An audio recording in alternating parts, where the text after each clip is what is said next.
mais alguém escrevendo as pessoas aí acho que pode fazer as perguntas de uma vez e aí os alunos vão respondendo, acho que seria mais interessante. Ok? França.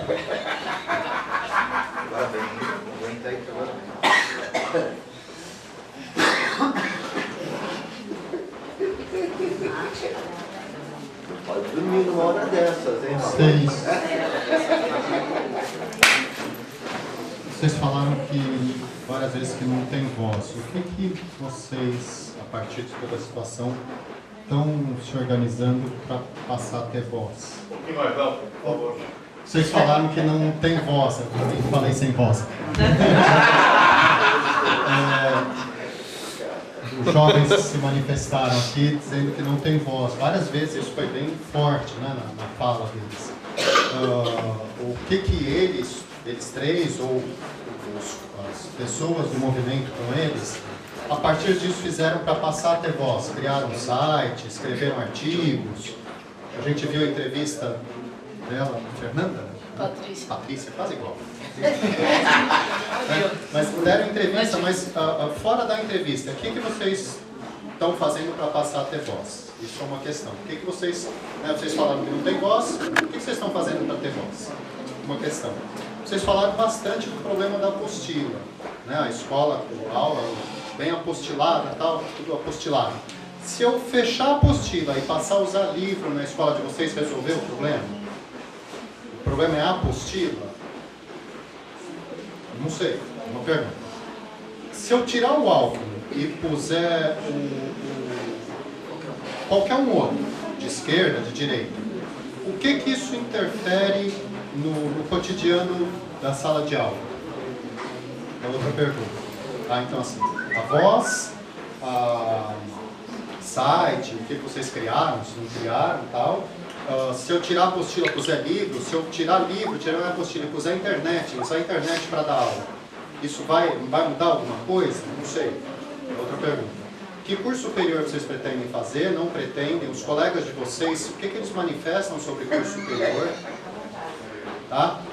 E vocês reclamam da escola. O que vocês buscam fora da escola para aprender? Se a escola não é legal, até aí acho que está todo mundo de acordo. Qual o movimento de vocês, do colega de vocês, em busca de conhecimento? Vocês vão buscar conhecimento onde? Em que site, em livraria? Onde que vocês estão indo buscar esse conhecimento? Onde que vocês estão indo buscar cultura? Eu. Quem que é o próximo? Lino. E aí, Plínio, fala aí. Olha, a primeira coisa eu quero colocar é que eu tenho 3 filhos na faixa de vocês. Então, essa postura do Tiago falar. É Tiago, né? Mateus. Tem um filho que é Mateus, o Tiago, o Lucas e Mateus. Se ele está fazendo política, é muito contraditório. Se ele gosta de política, é muito contraditório em função das coisas que vocês estão fazendo. Porque as coisas que vocês estão fazendo é política. Eu não gosto de politicagem. Aí a gente precisa ter clareza do que a gente vai querer. Sim. Eu quero colocar um exemplo que eu fui numa escola de Gonzaga, fazia parte da reunião de professores, mestres, é a coordenadora pedagógica, começou a meter o cacete nos alunos. Por que os alunos aqui, porque os alunos não sei, da escola dos meus filhos, ela tinha os filhos dela no São José. Aí a gente perguntou para ela, você percebeu a tua contradição? Você é pedagoga numa escola pública e tem como referência uma escola particular e não faz nada em cima da escola pública. Pedagoga pra caralho. Entendeu? Então eu acho que assim, acho que a gente tem uma coisa que eu acredito, queria saber o que vocês estão fazendo, é o seguinte, ocupação de escola é cotidiana. Quando eu falo ocupação cotidiana, quero colocar para vocês que o cotidiano inclui a comunidade que está presente em torno da escola. Se a escola é de periferia, ela tem que ser um instrumento de articulação, um instrumento de organização daquela população. percebeu que é necessário ter uma postura política para chegar a esse processo todo? Tá? Então eu acho que assim, que vocês construíram o processo, mas esse processo está no início. Eu acho que a gente não pode... o Alckmin não saiu, o Alckmin está lá, vai sempre estar lá. Você muda a cara do Alckmin, mas o Alckmin está lá. Eu acho que os professores também, você muda a cara dos professores, mas os professores estão lá. Só tem uma referência. Vou colocar um exemplo típico agora. O Zumbi era escravo. Certo? Ele foi um escravo. Ele saiu da luta contra a escravidão e a partir daí ele passou a pagar todos os preços, né? Chibata, tal, até fugir. Os outros escravos que não fizeram nada eram bons trabalhadores. Não apanhavam, eram alimentados. Alguns eram utilizados assim para reprodução. Certo? O que é o menor prazer? Prazer sexual? Eu acho que assim, a gente está numa discussão hoje que é, ou vamos para Palmares, ou vamos continuar nesse processo que a gente está indo. Isso que eu gostaria de entender. O Edar, só questão de ordem, ele pediu para fazer a pergunta, que ele está no caixa lá, pode ser? Eu tenho que... Peço... Claro. Bom, gente, boa noite. Primeiramente, desculpa furar aí, de maneira pequena burguesa, mas eu tenho que ficar lá no caixa aí. Então eu vou fazer uma pergunta rápida. Você é trabalhador, então você tem privilégio. Eu sei que vocês já comentaram dos equívocos dos meus colegas, do coletivo dos colegas de profissão, e assim, algo que está no meu dia a dia, que eu sempre penso e eu creio que raramente eu consigo fazer, como a gente pode tornar aquele espaço massacrante da sala de aula, muitas vezes, para vocês e para nós, como tornar aquilo interessante? Então, talvez vocês possam iluminar de um jeito que eu não... Ok? Gente, desculpa. Eda.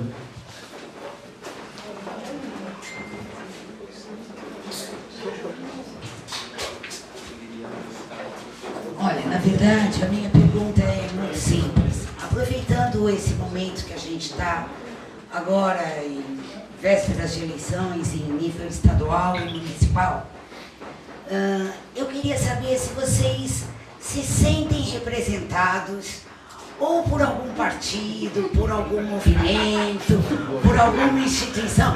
Vocês fizeram uma luta super bonita, não é? Mas assim, é duro a gente se sentir sozinho, não sei se vocês se sentem sozinhos.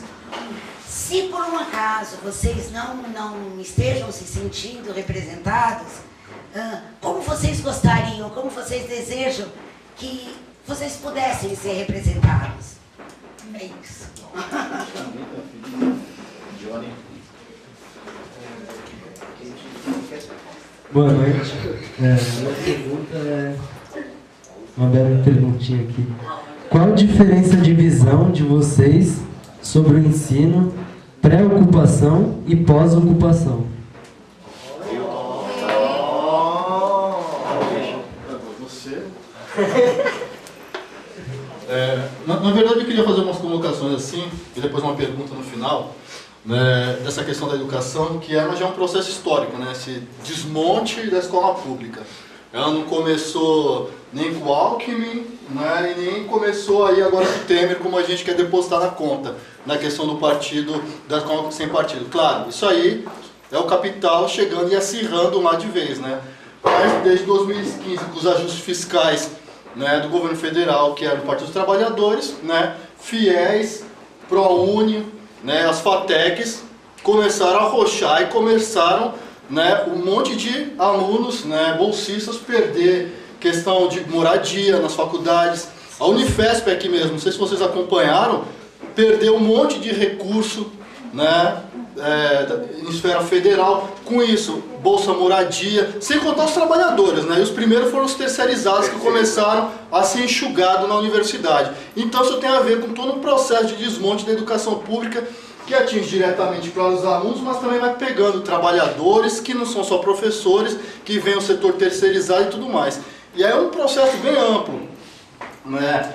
E aí eu fico pensando, porque eu tive muito próximo com eles em alguns momentos da ocupação, e aí eu queria trazer assim, porque o que tem uma moça que vinha de São Paulo, que participou das ocupações de São Paulo, que ela ia trazer isso, porque em São Paulo foi muito forte esse discurso, é uma pena que ela acabou passando mal e não pôde vir, né? Talvez num outro momento a gente possa discutir. Mas que, por exemplo, falta um pouco de pensamento na linha da esquerda, de construir, né? A gente fica discutindo a questão administrativa, cortaram o recurso, cortaram o recurso. Claro, quem produz a riqueza é o povo, então a gente quer o recurso que vem do governo. Só que a gente não pensa na linha pedagógica, né? Esse modelo fabril, esse modelo autoritário, porque é exatamente isso que foi colocado em xeque com os estudantes, né? Que os estudantes, né, em questão de 40 dias, colocaram em xeque uma coisa que professores uma vida inteira não colocam em xeque, que é o modelo educacional, né, que nós estamos aí há quantos anos com esse tipo de modelo, né? O Paulo Freire, com a sua pedagogia do oprimido, né, ele estudou muito nas escolas modernas, do Ferrer, né, nas primeiras experiências de escolas anarquistas, de trabalhadores, né, e no México tem muito essa questão, né, das escolas construídas por trabalhadores que envolviam a comunidade. Não é à toa que 43 estudantes foram assassinados em 2014 no México, né, e estão desaparecidos, porque lá no México tem uma questão muito avançada nos estados, no estado de Guerreiro, por exemplo, que nós temos universidades comunitárias, e o governo está querendo acabar com isso. Você vê o movimento que está acontecendo lá? Porque não quer, né, que o povo tenha autonomia, e as ocupações trouxeram exatamente isso, autonomia para essa galera. Né? E parece que a galera não consegue enxergar essa questão, né, do modelo pedagógico, que é insuficiente, não serve, não serve. Tem a questão administrativa do dinheiro que tem que vir, o recurso que tem que vir, mas, cara, pode vir o recurso que seja, a gente quer outra escola, e não é essa. Eu, pelo menos, eu tenho filho, né, tenho um irmão maior, passei por um sistema de ensino, parei na 7ª série, depois voltei, fiz supletivo, e a escola para mim sempre foi um lugar ruim. Entendeu? Nunca achei legal. Não que eu não gostasse de estudar ou ler, mas eu sempre percebi a escola como um lugar de prisão, de cerceamento de liberdade, onde não prezava pela liberdade de ninguém, nem dos alunos, nem do professor, nem de ninguém. E aí eu queria perguntar para vocês se é esse modelo pedagógico que mexeu com vocês, né? Se foi um novo modelo de ensino que vocês sacaram que, meu, putz, é esse, é a liberdade, não é a autoridade. Se é isso ou é outra coisa?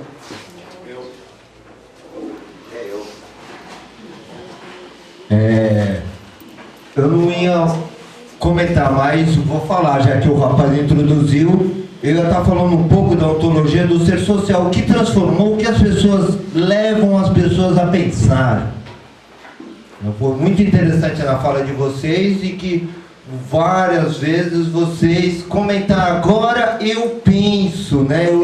Então, o corpo, naquele estado em que vocês se juntaram de autonomia, o corpo, mente, deu aquela resposta. O que é isso? Como é que surgiu em vocês essa... Agora eu estou pensando. Como é que aconteceu essa diferença no corpo-mente enquanto vocês estavam elaborando a ocupação? Como é que foi isso de agora estou pensando? Como foi essa quebra de paradigma? Boa noite a todos e todas, essa dura, e também estão sofrendo com isso. E a nossa preocupação é de que esse entendimento é também tido pelos estudantes secundaristas.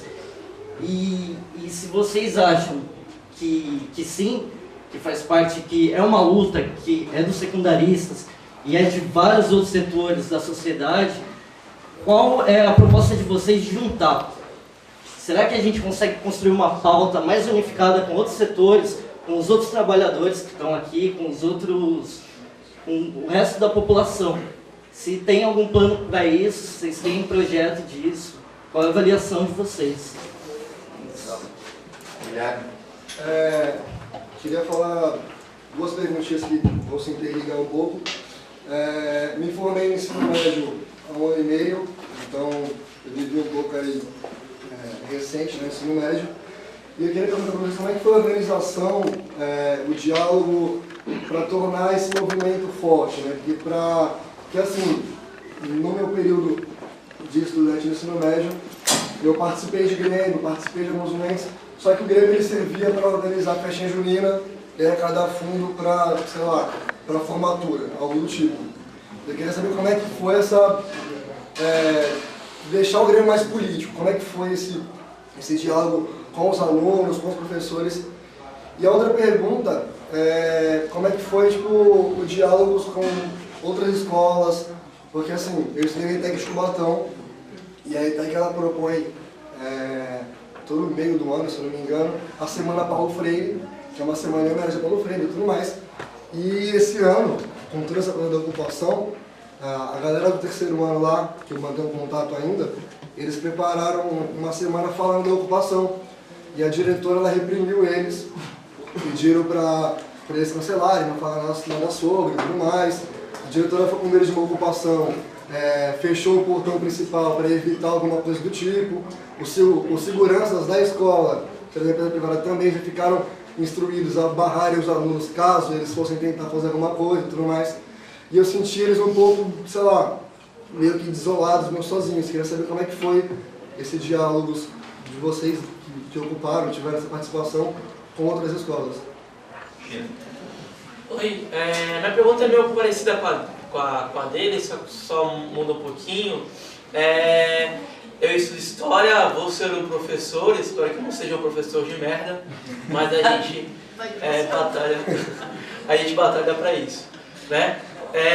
E eu faço parte da pastoral da juventude, né, da Igreja Católica, que tem um diferencial de tudo aí que a gente tem de religião, de cristianismo aí, que resgata aquela coisa que está bem apagada, que é a coisa da teologia da libertação, do protagonismo, né, do pobre, do jovem e tudo mais. E tá, tipo, a gente tá morrendo e o que me motiva, o que me magoa mais é saber que não é só a gente que tá morrendo. É que assim,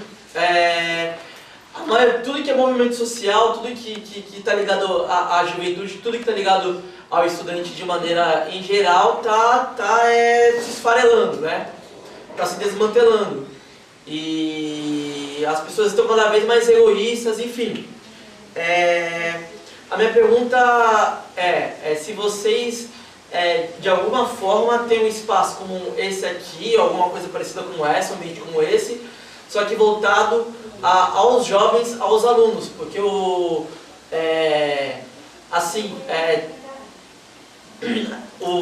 alunos, né, os outros secundaristas precisam muito de ouvir vocês e de sentir a coragem de vocês de ter feito a coisa acontecer, a coisa rolar.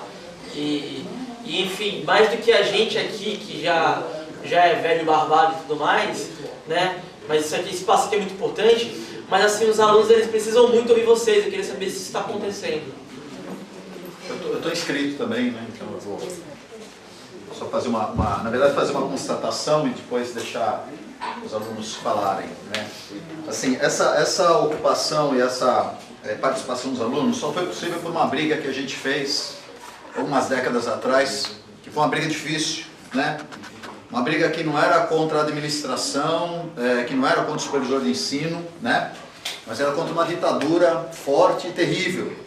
A gente conseguiu, de uma certa forma, vencer, ok? Vencemos essa ditadura não só na base da força, mas na base do conhecimento. Então, o conhecimento é algo fundamental, né? Uma época que a gente tinha os grêmios escolhidos por todos, né? As APMs funcionando, e isso foi sucateado de uma forma muito forte, né? O que eu queria pensar um pouquinho com vocês é assim, não existe movimento social que vença sem uma organização intelectual. A cabanagem teve problema com isso, e aí eu estou usando um pouco minha bagagem de professor de história, né? O professor de história foi cutucado aqui, ele falou bem e tal, então eu gostaria de colocar isso. A balaiada foi sucateada também por essa não organização intelectual. E hoje a gente vive um momento da democracia que é uma democracia de consumo, não é uma democracia de Estado. Então precisa tomar muito cuidado com isso, porque o fato de vocês poderem falar, vocês estarem ocupando, não significa liberdade. Significa uma determinação de se deixar livre. Então precisamos ser, como Oswald de Andrade disse lá atrás, antropofágicos. A democracia não pode nos engolir, essa democracia de consumo. A nossa democracia é uma democracia de Estado. Então nós precisamos engolir essa democracia, que é a atitude que vocês tiveram. Agora, esse engolir só será possível com uma organização intelectual também. Então, eu preciso da leitura, eu preciso do conhecimento, eu preciso dessa vanguarda de construção histórica que o homem fez até hoje. Não pode ser sem isso, porque se for isso, vai se deixar solto um movimento tão rico como o movimento de vocês. Beleza? Okay? Queria fazer só uma perguntinha, não é? Vou falar só uma pergunta, a questão que eu acho que não pode passar batido. A questão das mulheres como protagonistas desse movimento que foi em todas as partes. É muito importante falar sobre isso. E até porque quando vem um desmonte, né? Que nem a Patrícia Menezes falou, né? Quem mais vai sofrer é a mulher negra e periférica. Né? Então fica a pergunta aí para vocês responderem. Tá? Não sei se, desculpe a colocação. A gente pode deixar umas 3 ou 4 horas para vocês responderem. Acho que não é tranquilo, né? O pessoal da associação, a gente ficar aqui, acho que fica à vontade, tá? Fica à vontade.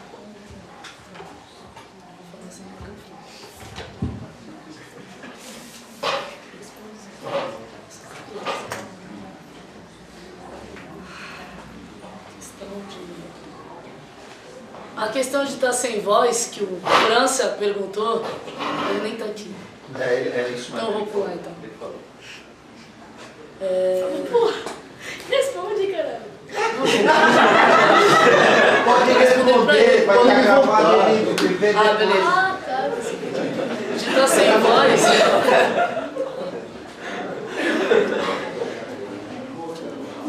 A questão de estar sem voz é simples e rápida para se responder.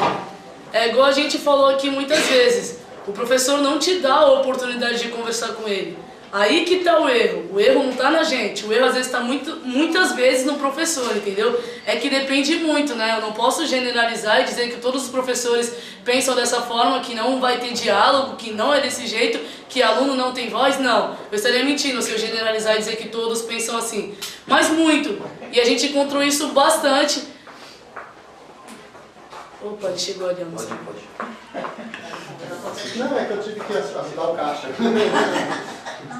É nessa questão que a gente está falando de estar sem voz. A gente não consegue opinar em nada, a gente não consegue manter um diálogo com o professor.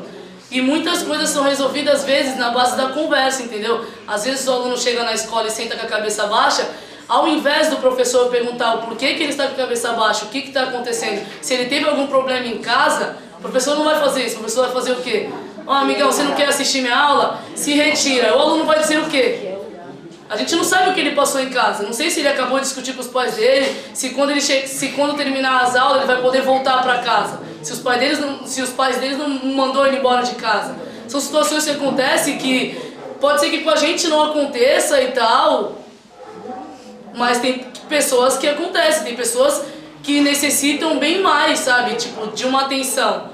Precisa muito de uma atenção. A atenção, aquela atenção que tem dentro de casa com a família, às vezes não é bem-vinda, às vezes não acontece. A gente precisa pelo menos do conforto na sala de aula, né? De pelo menos ter um diálogo, um contato com alguém.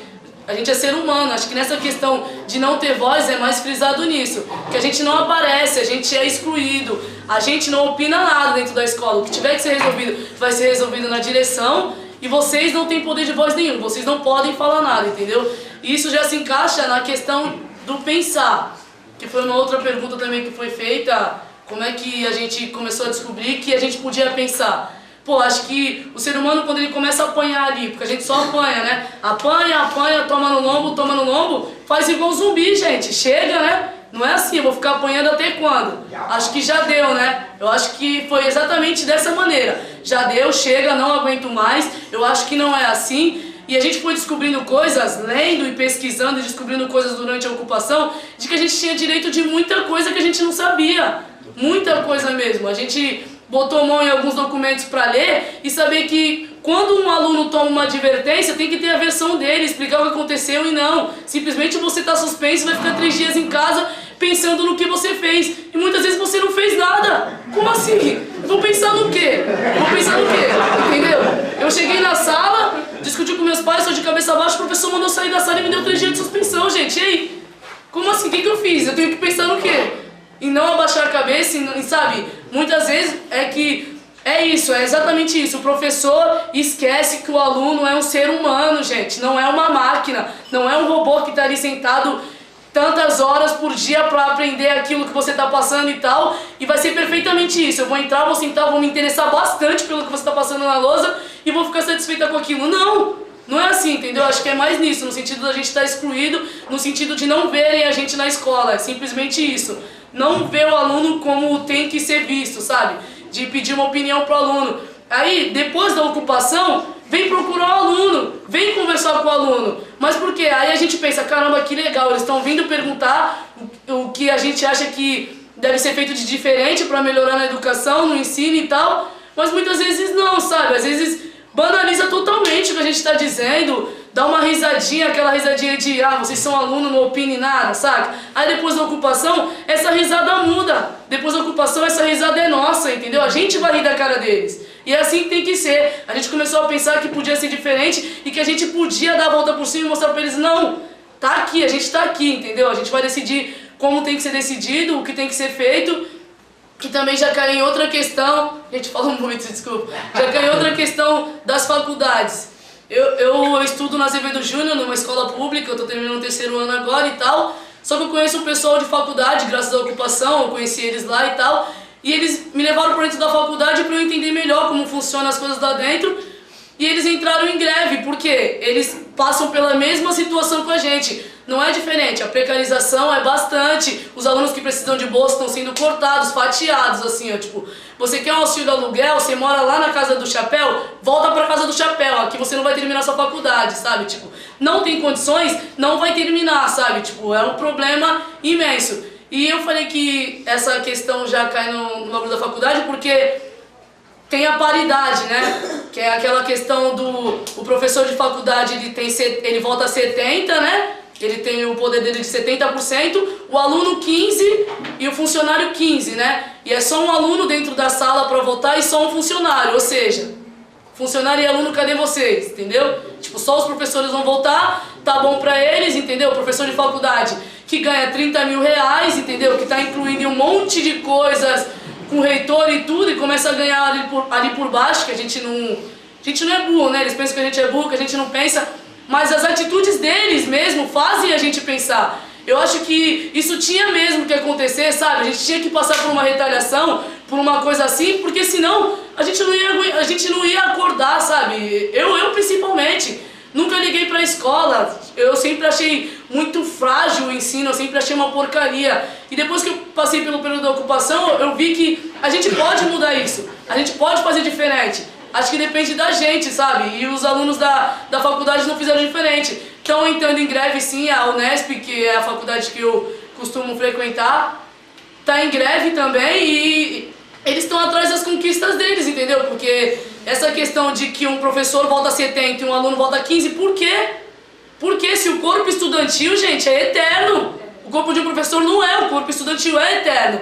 Pode ser que não esteja ali a Patrícia, mas vai estar a Ingrid, vai estar o Carlos, vai estar quem tiver que estar ali. Então acho que essa parte de estar sem voz muita coisa está passando batido e a gente não poder intervir, a gente não poder, sabe, chegar assim. Eu acho que é mais nisso, a gente está muito meio que isolados, vocês não existem, a gente decide. Eu acho que é mais nisso e fez a gente pensar bastante. E é isso aí, vamos lá para o próximo. Eu esqueci a pergunta do Plínio, ele tá aí, gente? Ele tá comendo. Então, mas alguém lembra qual? Pula para a próxima. Tá bom. E na questão... sim. sem voz e tal, e a questão sobre a internet, sobre como a gente se comunica com as pessoas, né, que é como se fosse um intercâmbio, você quer saber, né? Sim, a gente mantém o intercâmbio, a gente tem a página da minha escola é 23 de novembro, onde a gente passa as coisas que estão acontecendo. Inclusive, a gente, esse tempo atrás, a gente fez um ato lá na hora, assim, porque a merendeira, faleceu uma pessoa da família da merendeira, a gente ia ficar sem merenda. O pessoal do Grêmio se juntou, assim, os 3, 4 que tinha da noite, e falou, pô, a gente faz a merenda. A gente conversou com a direção e falou, ó, se não tiver merendeira, o pessoal tá reclamando que tá sem merenda, porque o pessoal vem do trabalho, estuda à noite, não passa em casa, às vezes não dá tempo mesmo de passar em casa, né? A gente entende. A gente foi conversar e tudo, conversou com todo mundo, todos os estudantes, né? A maioria que a gente foi pegando e conversando que vinha reclamar com a gente, porque tem o Grêmio ali, é pra ser usado, entendeu? A gente leva ali o que foi decidido, mas não foi pensado entre a gente, foi pensado em geral. A gente levou a proposta de que a gente podia estar fazendo isso, a merenda, né? Que não é nada difícil, um pão com manteiga e um café e um Nescau gelado, que é o que é servido. Não tem segredo, né?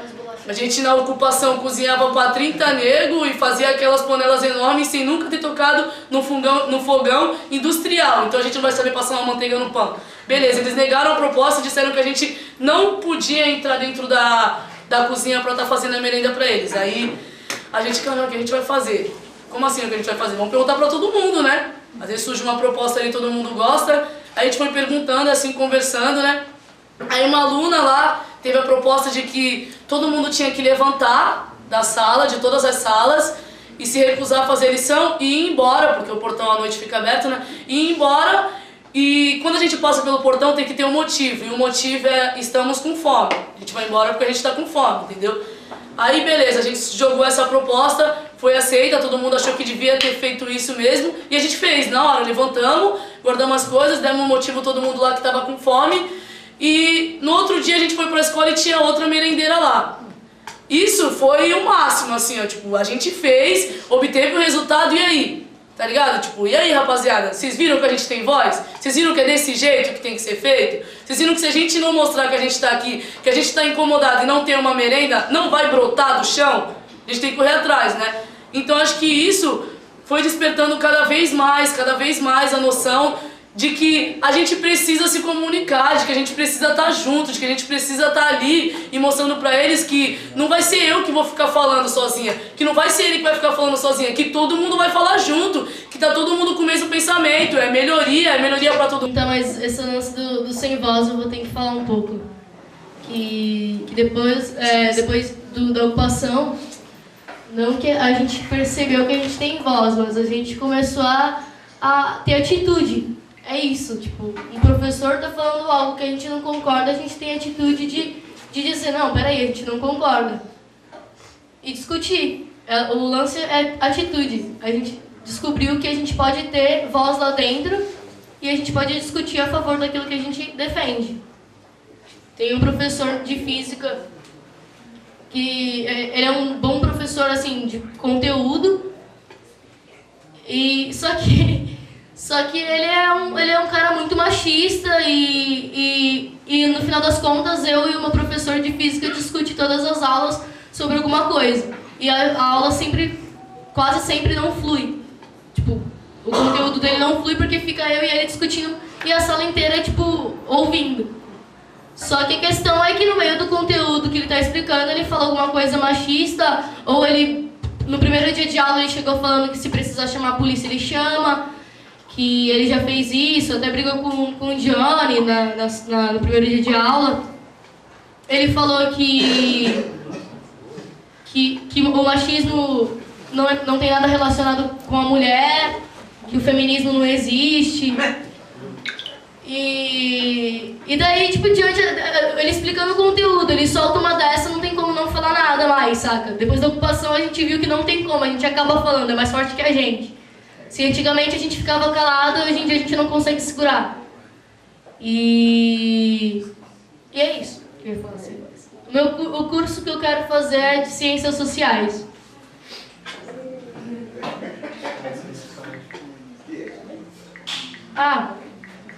O lance de tirar a apostila e colocar livros ou colocar Mano, eu acho que não tem nada disso. O lance é você querer dar aula. Se o professor dá uma aula boa, se se ele conseguir chegar no aluno com um diálogo, que nem a Patrícia disse, o professor ele precisa de diálogo, ele não tem que tratar o aluno que nem número.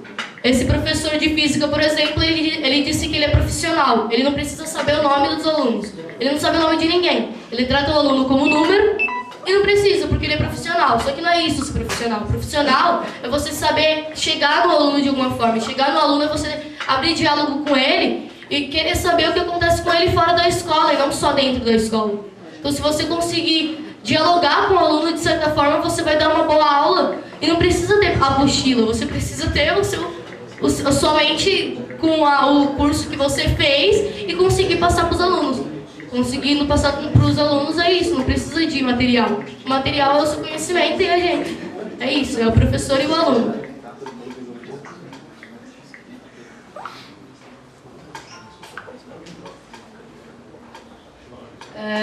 O Guilherme, sobre a organização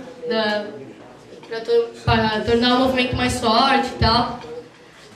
Quando a gente ocupou a escola, alguns não estavam entendendo direito, então o começo da ocupação foi meio base, assim. A gente começou a falar bastante sobre a reorganização, sobre como aquilo nos afetaria, e diante disso o pessoal foi começando a entender o movimento e se fortalecendo e unificando, assim. Foi quando a gente começou a dar uma base para todos, e todos começarem a entender o movimento igualado, tipo, todos entenderem da mesma forma, a gente foi começando a progredir dentro do movimento. E no Grêmio, é isso também, a gente precisa trazer as pessoas para o Grêmio e a gente tenta, depois da ocupação no Cleóbulo, por exemplo, a gente tenta trazer os alunos e fazer com que isso aconteça. E que nem você disse, você participou dos Grêmios e tal, e eu duvido muito que você tenha conseguido executar algum projeto. Que até então, a gente não acredita no Grêmio, até então eu também não acreditava, só que eu não pensava em como mudar isso, saca? Tipo, eu não pensava, não, o Grêmio não, sempre que havia os alunos lá, ó, essa é minha chapa e tal, tipo, a maioria, tipo, sério, 90% dos alunos falavam, tipo, oh, que merda, tipo, não vai acontecer nada. E a real é que a gente tem que pensar em fazer a diferença, em mudar. Em como a gente vai mudar?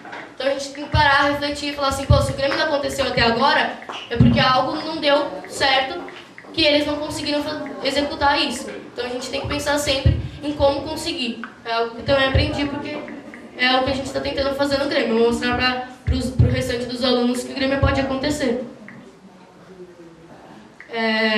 Sobre o que o Ailton falou, da liberdade dentro da escola e tal, e autonomia e tal, eu coloquei palavras-chave, então não vou lembrar muito, mas eu me entendo com minhas anotações. Durante a ocupação, a gente começou sim contra a reorganização escolar, né, do governo Alckmin, mas depois a gente foi percebendo que o movimento acabou sendo bem mais que isso. Era contra o sistema educacional atual, esse sistema carcerário, que a gente fala de ficar na escola e parece que a gente está numa prisão, tipo, 6 horas com a bunda na cadeira e aprendendo às vezes o que a gente não quer, não podendo escolher a matéria que a gente quer, ou ao menos, tipo, tendo um diálogo com o professor e falando, pô, peraí, isso não me interessa tanto, mas talvez outro assunto assim me interessaria. E essa liberdade, assim, a gente foi percebendo dentro do movimento mesmo. Que a gente vai vendo que a gente tinha liberdade de, porra, eu estudo 7 anos no Cleóbulo, nunca tinha entrado na cozinha. Isso parece ser bobeira, mas era muito foda. Eu falava, caralho, eu tô na cozinha. Tipo, nunca tinha entrado na cozinha. E, tipo, isso é foda, porque voltou às aulas e eu tô há 7 meses sem entrar dentro da cozinha. Não entro mais, saca? Entra na sala dos professores quando eu quiser, saca? Então, tipo, essa liberdade a gente foi vendo. E as pessoas que geralmente faziam bagunça dentro da escola, que a gente que estuda lá sabe quem são, mano, quando eles viram essa liberdade que eles tinham e como aquilo era da hora de aprender, foi muito foda. Tipo, foi emocionante ver aquela galera que bagunça, jogava bomba, fazia o caralho a 4 dentro da escola e, tipo, entendendo o movimento, puxando a orelha de um que não tava fazendo certo, de algo que por alguma assembleia secundarista a gente tinha deliberado que aquilo não podia acontecer. A galera que tava bagunçando chegava na outra lá, ó, mano, pô, não pode fazer isso e tal. Quando tinha aula pública, por exemplo, a galera tava jogando bola, jogando ping-pong, E durante a assembleia a gente decidiu que quando o professor chegasse para dar a aula, a bola ia ser retirada e o ping-pong ia ser retirado também. Mano, no começo, quando tinha aula pública, eu chegava na quadra, ó, vai ter aula. A molecada entregava a bola, entregava o ping-pong. E foi essa liberdade, não precisa a gente ficar lá ó, jogando bola. Não, mano, vai ter aula pública, é essa liberdade que a gente precisa. A gente quer ter aula também. Só que, mano, que liberdade que a gente tem pra escolher o conteúdo que a gente quer? Que oportunidade a gente tem de falar assim, mano, a gente não quer ter essa apostila ridícula e a gente quer ter outro conteúdo. Que oportunidade a gente tem se eles também estão sendo oprimidos a dar aquele conteúdo da apostila? Então é isso. O Eric falou da unificação das lutas. E a gente unificou desde o começo, assim, entre os estudantes. As 3 escolas estavam bem unificadas. A gente fez o máximo para que unificasse a luta com os professores e os funcionários. Só que, infelizmente, eram 3 professores no Glóbulo. No Azevedo, creio que foram mais, mas também mínimos, assim, tipo, de 16 professores, 2 ajudaram, 3 ajudaram. Mas a gente tentou unificar desde o começo essa luta. E a gente sempre colocou em pauta que a luta é unificada e, tipo, que é aluno junto com o professor, junto com o funcionário. Porque, que nem o Elton falou, né, esse desmonte aí da educação afetaria todo mundo. Afetaria funcionário, afetaria professor, afetaria os estudantes. E desde o começo a gente tenta unificar a nossa luta e essa continuidade aí da ocupação e por uma educação pública de qualidade, a gente sempre tá aí para unificar as lutas e a gente quer todo mundo junto, porque todo mundo passa pela educação, foda-se se é particular, mano.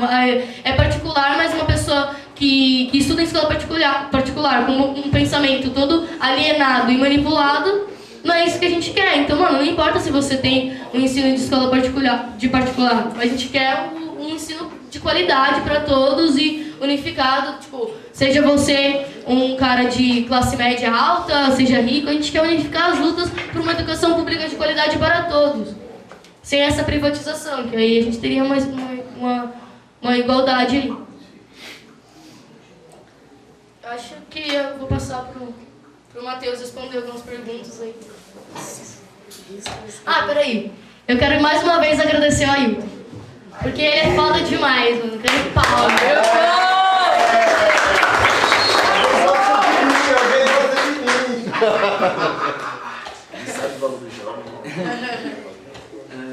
Sobre o curso superior, se eu pretendo ou não continuar estudando, sim, claro que eu pretendo. Pretendo fazer serviço social, né?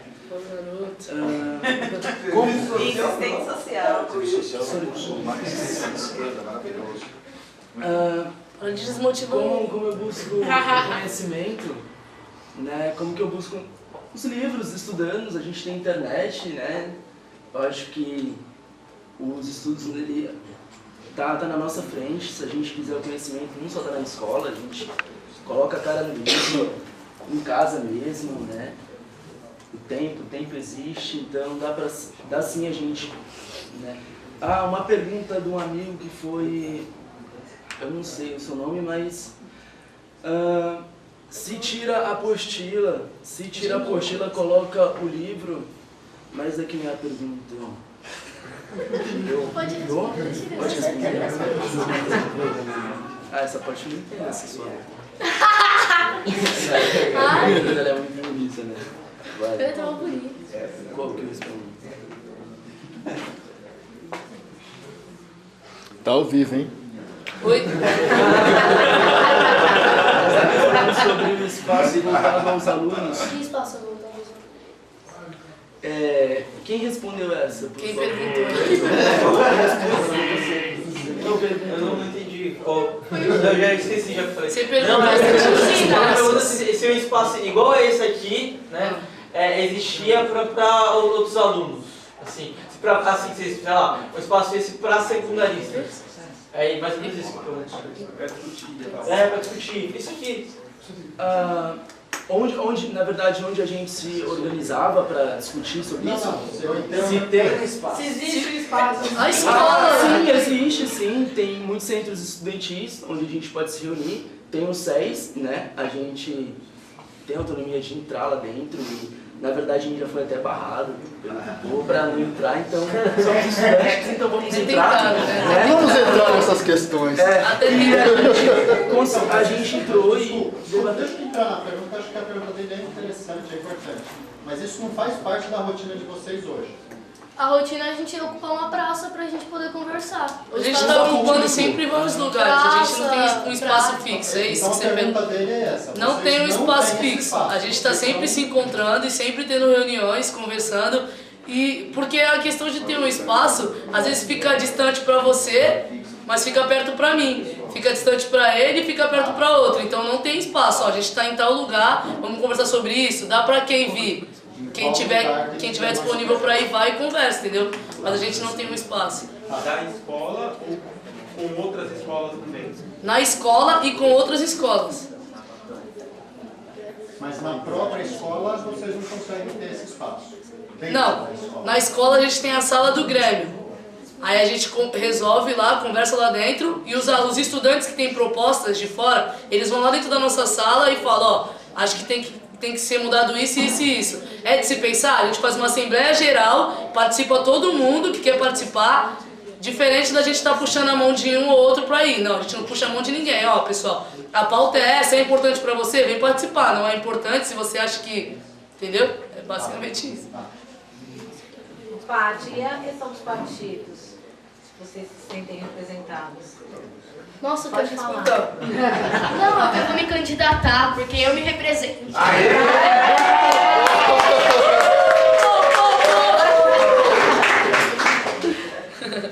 Ninguém vai resolver o problema da escola. Não, deixa eu responder. Ninguém vai resolver o problema da habitação. Ninguém vai resolver os problemas que são de todos nós. Vote em ninguém. Vote em ninguém. Exatamente. Meu voto é de ninguém. Meu voto é de ninguém. Desculpa. Não, responder. Só. Mas assim, há uma coisa muito perigosa aí, nessa questão eleitoral, né? Abrindo parênteses. Porque há pessoas envolvidas em movimentos estudantis que estão saindo de partidos de direita, conservadores, são candidatos em São Paulo a vereador. Então, não pode perder essa leitura, não. Não, assim, desculpe, só para dizer que a briga, ela se torna muito maior do que simplesmente o processo da ocupação, é isso que eu quero dizer. Porque as pessoas se apropriam disso, a direita se apropria disso. Mas a esquerda também se apropria.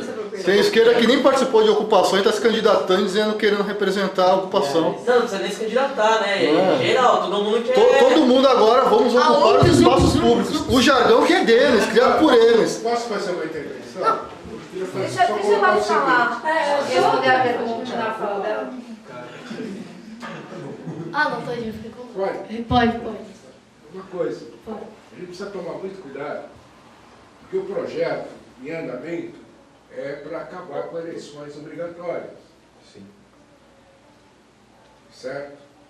O que significa? É tirar a massa, a grande maioria não vai votar, você tem um processo da direita muito forte. Eu acho que assim, por isso que eu questionei com você, para colocar que você está no movimento político. O problema é o que nós precisamos fazer. Certo? Vocês são uma referência. Vocês estão começando. Certo? A minha geração foi a pior geração desse país. A gente acabou a ditadura e a gente instalou a corrupção. Desculpe, a corrupção já vinha. Não, já vinha. Então calma lá. Já vinha. Então calma lá. A corrupção já vinha. Certo? Só que a gente deu... Por quê? Porque para sobreviver nesse maldito país politicamente, você tem que fazer políticas de aliança. Certo? Foi isso que acabou com a gente. É isso que a gente precisa mudar. É isso. Acho que a gente... Acho que... Acho que a questão é que a gente tem que pensar na política, mas de uma forma de unificar todos, sem pensar nesse lance de esquerda ou direita. A gente está aqui, muitas vezes a gente precisa da mesma coisa, que é tipo respeito, e é só isso que a gente precisaria lutar, sem precisar de partido, mas enfim, não vou fazer um discurso anarquista, porque eu nem tenho posição política ainda, mas enfim, eu acho que a questão é a gente estudar e conhecer os partidos por dentro e poder tirar uma conclusão sobre os partidos. É tudo questão da gente estudar e não também só julgar através de opiniões feitas na internet, porque a gente precisa ter a nossa opinião e não ficar reproduzindo opiniões alheias. Pessoal, eu acho que eu infelizmente não tive aqui a semana passada, mas das que eu vi, né, agradecer a vocês, acho que foi uma das mesas, ou a mesa mais rica que a gente teve, até porque vocês tiveram um momento assim, super rápido para se organizar e comprovaram a eficiência de vocês. Se organizaram os três aí rapidinho para responder, cada um respondendo o seu espaço.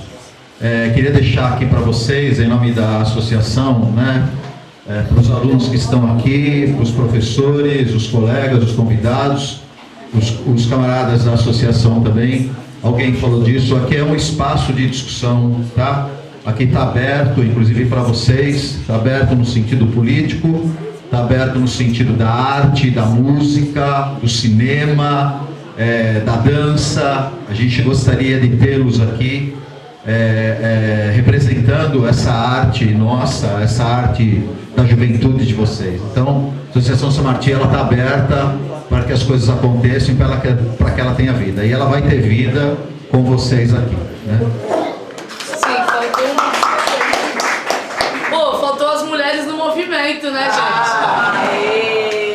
Aí a gente não pode esquecer, aí é muito complicado. Vou me sentir mal, não vou conseguir dormir. Então, a parte mais esperada. Mentira, gente, vamos falar assim. As mulheres no movimento, né? Porque para um rapaz, para um cara, chegar na escola e ver que eu tô com os coletes do futsal na mão, dentro da quadra, tomando conta da quadra, e tem uma porção de coisas no chão pra ser varrido, né? Aí o cara chega lá, me chama na quadra, né? Pô, vai varrer o chão lá que eu fico no futsal. Como assim vai varrer o chão lá que eu fico no futsal? Você tá pedindo briga, né? Não, você vai varrer o chão. Por que eu tenho que varrer o chão?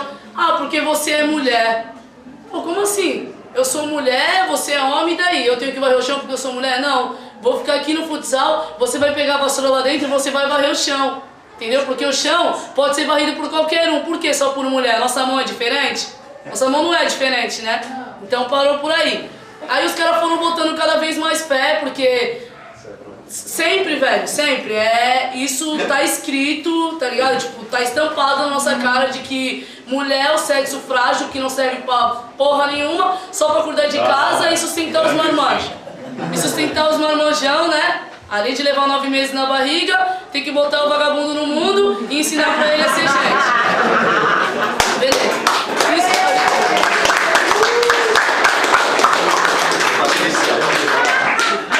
Isso eu tava pensando, cara, em te pedir namoro, mas já desisti. Não dá, cara. Tira o olho! Aí a gente foi mostrando pra eles que a gente não tava ali, tá ligado? Pra mostrar pros caras assim, ó. As minas tá aqui, as minas vão arrebentar e a gente vai botar vocês lá embaixo. Não, as minas tá aqui, assim como os caras estão aqui, a gente vai se juntar e vai fazer uma união só. Entendeu? Porque não tem diferença. Essa é a real. A gente mostrando o tempo todo ali que não tem diferença. Não me sinto diferente de nenhum outro cara. O que o cara é capaz de fazer, a mulher também é capaz de fazer. Por que ele não podia varrer o chão? Como assim? Entendeu? Pô, eu sou mulher, gente. Eu jogo bola, eu passo por um monte de coisa, sabe? A mulher é sempre dada como a que não consegue fazer nada, como aquilo ali é pesado, vai chamar o seu marido porque você não consegue antes da mulher tentar, tá ligado? Tipo, Porra, velho, a gente fez vários debates lá, falando sobre feminismo e mostrando a importância da mulher, porque a mulher não é feita só pra carregar uma marmanjo de 9 meses na barriga e cuidar de casa não, velho. A gente tava todo momento ali mostrando que a gente é presente também, entendeu? Assim como vocês conseguem chegar em certos lugares e fazer certas coisas, a mulher também consegue chegar em certos lugares e fazer as mesmas coisas que vocês conseguem, entendeu? Então a gente começou a mostrar pros caras que a gente estando ali ou a gente não estando ali, tá ligado? Tipo, tem uma mina só. Não, mano, a gente não vai deixar tu resolver nada e pá, porque tu é fraca, tá ligado? Não, mano, como assim? Eu sou fraca? Eu só sou forte quando eu tô com as outras mulheres pra me dar uma mão. Não, eu sou mulher no bagulho, assim como você é homem, assim como você consegue fazer, eu também consigo. Vamos aí, vamos em cima, tá ligado? Tipo, mostrando a todo momento que a luta, o movimento secundarista não foi baseado só nas mulheres, na frente das mulheres, mas, por incrível que pareça, muitas frentes foram tomadas por mulheres, sabe? Tipo, muitas coisas foram decididas por nós, tá ligado? Tipo, em nenhum momento a gente chegou na cara dos manos e falou, ó, a gente é melhor do que vocês, tá ligado? Estão provando pra vocês que a gente é melhor do que vocês. Não, a gente tá provando pra vocês que a gente consegue fazer também, tá ligado? Que o bagulho vai fluir do mesmo jeito, que não tem diferença, tá ligado? Todo momento mostrando que não tem diferença e que as mulheres também são de luta, mulher também estende o braço e vai pra luta e vai gritar pelo que ela quer, porque todo mundo é ser humano e todo mundo tem seus ideais, independente de gênero, tá ligado? E é isso, pessoal. E respeita as minas, velho.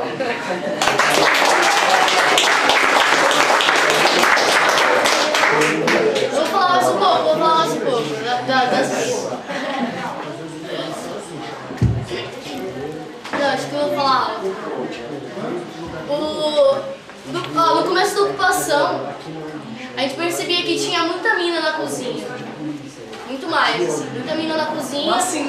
Só que no decorrer do movimento, os homens foram entrando na cozinha, foi lavando louça, foi também fazendo comida e, tipo, a partir do movimento também, no decorrer do movimento que a gente foi vendo que, tipo, mostrando que a gente é igual, a gente é ser humano e é isso que importa. Aí foi dividindo as tarefas e tal, mas no começo tava mais mina na cozinha, mas a gente conseguiu mostrar que somos iguais e todos podemos, porque a vassoura é unissex, não tá escrito nela que é pra mulher usar, a vassoura é pra todos nós e quem quiser limpar que limpe. Algo interessante que eu queria falar, só pra não falar muito, mas eu queria falar que quando eu tava na ocupação, a molecadinha me chamava de tia. Da minha idade, o mais velho me chamando de tia. Mas foi uma relação da hora assim, que a gente teve, porque eu acho que no decorrer do movimento, homem participando também desses debates feministas e mostrando o como a mulher precisa do feminismo para buscar igualdade. Acho que a galera também, alguns puderam se conscientizar assim, diante das aulas e tal. E eu queria falar que quando esse lance da intimação, eu fui intimada para depor e na segunda vez foi uma escrivã. E aí ela estava atrasada porque ela estava no palácio. Ela chegou tipo 40 minutos depois, assim. Aí quando ela chegou, ela me chamou para subir. E aí ela perguntou assim, você é do Cleóbulo também? Aí eu falei assim, sou. Ela assim, nossa, até mulher tinha lá? Escrotérrima, gente! Aí eu falei, tipo, sim, as minas de luta, a gente também luta. A gente precisa de uma educação de qualidade, não são os homens que precisam de uma educação. E aí, tipo, eu não falei, mas eu me arrependo até hoje de não ter falado que, mano, se não fosse a luta de nós mulheres, ela não estaria ali como escrivã nem fudendo, só teria homem naquela porra, e ela não estaria com aquele cargo que ela quis, que ela estudou pra estar ali. E é triste também ver uma mulher me perguntando isso, mas eu boto fé que a gente se conscientize e busque igualdade. Certeza que antes dela deitar ela pensou no que ela disse. Tenho certeza disso, não é possível. É de se pensar, né, gente? E é isso. É isso.